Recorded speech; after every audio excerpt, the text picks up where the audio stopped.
Hello, law people, etc.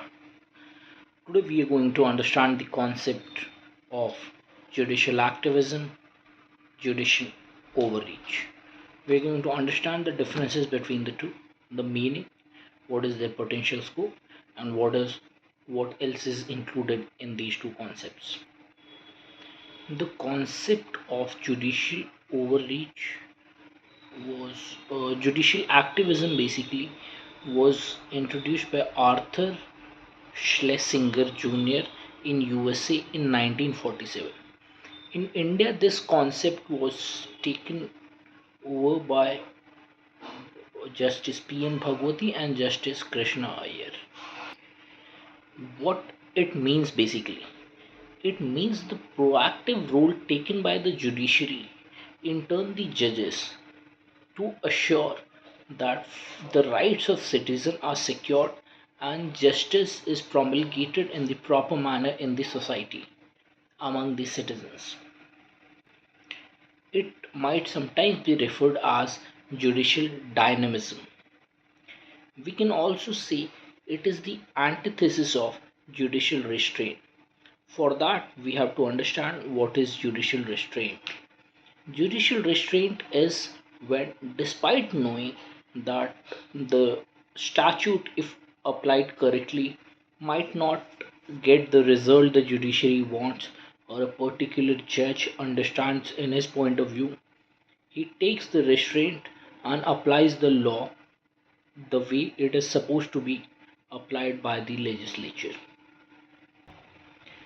It can simply be defined as the self control taken by the judiciary in the face of interpretation or passing of a judgment or a decree or order. The concept of judicial activism is very closely related to public interest litigation.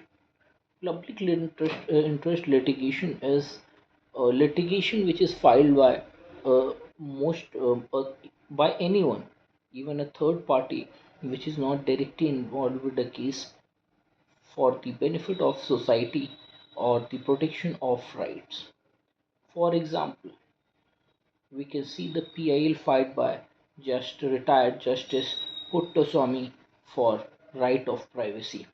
Because of that judgment, we can claim the right of privacy under the right of life, Article 21, as a fundamental right and claim it from the state and other citizens. Now we are going to understand what is judicial overreach. Judicial overreach is when judges exceed their constitutional limit, exceed their constitutional authority knowingly or unknowingly. They know their limits and they try to surpass that limit, and they make decision which might infringe on the boundary of legislative or the executive, in turn uh, breaking the very core of our system as a nation, that is separation of power, which was given by Montesquieu. Certain instances where we can see this judicial overreach is when the judiciary tries to dictate policy.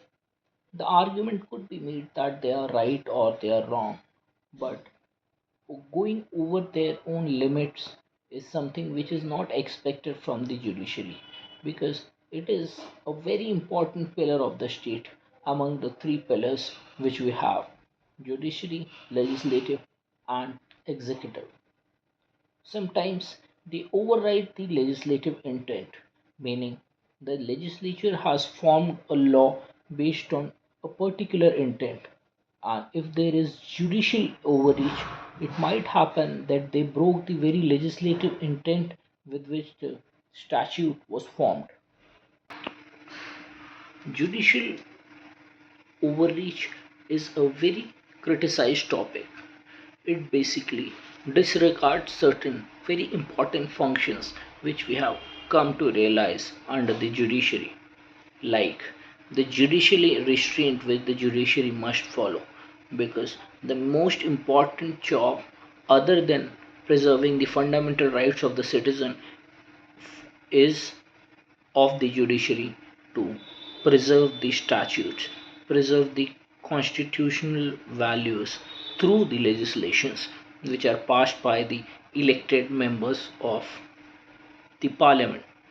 Second, the precedents which have been set through various judgments and various rules, which has in turn becomes the statutes, they might break those precedents.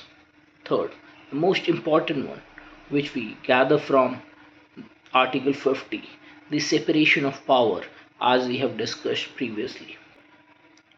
Now we are going to talk a little about the differences between judicial activism and judicial overreach. First, we are going to discuss few points of judicial activism. Then, further, we are going to talk about a few points and one or two examples of judicial overreach. Judicial activism, basically, it caters to the human needs which has come up, and this maybe the laws which were made earlier, because some laws are made decades before. So if the laws are not able to keep up with the current societal values, judicial activism might come into play. Second point, if there is a legislative gap which the judiciary sees that they are capable of filling, and there is a need to fill that gap for the better functioning of society, the judicial activism might come into play and it is warranted. Judicial activism, the tiny issue we can see here is judicial activism is pretty progressive, but it comes without the judicial bounds it is required to cater to. Judicial activism, usually it is seen as legitimate, but it is still debated. The best example we can see of a judicial activism is the Vishakha guidelines, which was given to prevent sexual harassment of women in the workplace. Now we are going to talk about a few points about judicial overreach. The main problem we see with judicial overreach, and the point it shows, is it encroaches on the other branches of government like the executive and the legislature. The policies made by the legislature are overdriven by judicial overreach. It its overreach, the very word says that it has gone beyond the judicial authority through which it was operating. It is mostly, almost always, unconstitutional and is heavily criticized by the society. Two examples which we can see is the ban on liquor around 500 meters of any highways, the order which was given by the judiciary, and second, a blanket ban on crackers.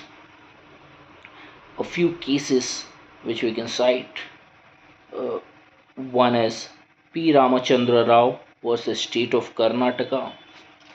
Second is Padma Sundara Rao versus State of Tamil Nadu in 2002, and DM Aravali Golf Club versus Chandir Haas in 2007. This should give you ample point to write about judicial activism, judicial overreach, and judicial restraint. Thank you for listening. Please subscribe to the channel if you want more such videos.